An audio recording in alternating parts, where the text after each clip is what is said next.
మా వంటగదికి స్వాగతం. మా వంటగదిలో ఈరోజు విలేజ్లో చేసుకుని చేపల పులుసు ఎలా తయారు చేయాలో చూద్దాం.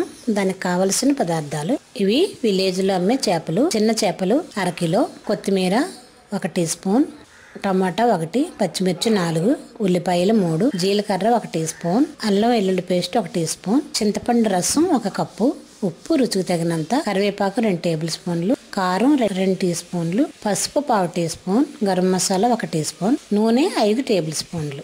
ఇప్పుడు ఎలా తయారు చేయాలో చూద్దాం. స్టవ్ పై ఆయిల్ వేడి చేసుకొని జీలకర్ర, ఉల్లి, పచ్చిమిర్చి కూడా వేసి ఒకసారి కలిపి మూత పెడదాం. ఇలా మూత పెట్టి 2 నిమిషాలు ఉంచితే ఉల్లిపాయలు నూనెలో మగ్గుతాయి.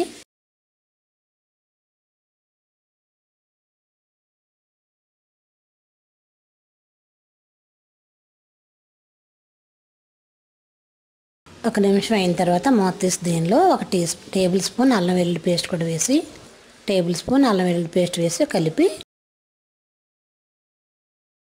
పచ్చివాసన పోయిన తర్వాత కట్ చేసిన టమాటాలు కూడా వేద్దాం.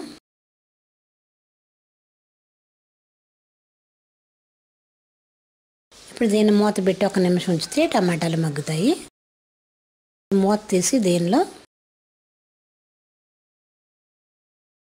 2 టీ స్పూన్ల కారం, రుచికి తగినంత ఉప్పు, 1/2 టీ స్పూన్ పసుపు కూడా వేసి బాగా కలుపుదాం.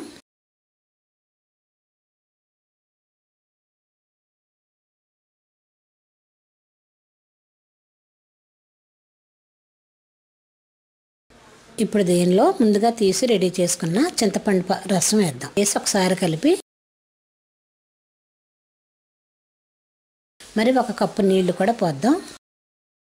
పులుసు రెడీ అవుతుంది కాబట్టి దీనిలో మనం ముందుగా శుభ్రం చేసుకున్న చేప ముక్కలను వేసి మూత పెట్ట 10 నిమిషాలు ఉడికించుకుందాం.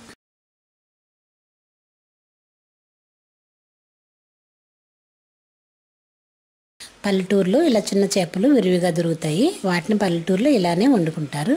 ఇప్పుడు దీన్ని మూత పెట్టి 5 నుండి 10 నిమిషాలు ఉడికించుకుంటే చేపల కూర రెడీ అవుతుంది.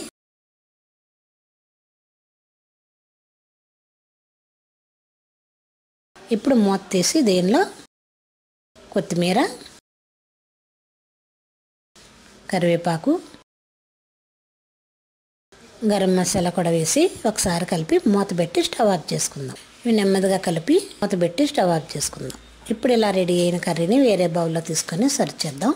మా వంటగదిలో ఈరోజు ఎంతో ఈజీగా చేసుకునే పల్లెటూరు చేపల పులుసు రెడీ. మరిన్ని వంటల కోసం మా వంటగదిని సబ్స్క్రైబ్ కాగలరు. ధన్యవాదములు.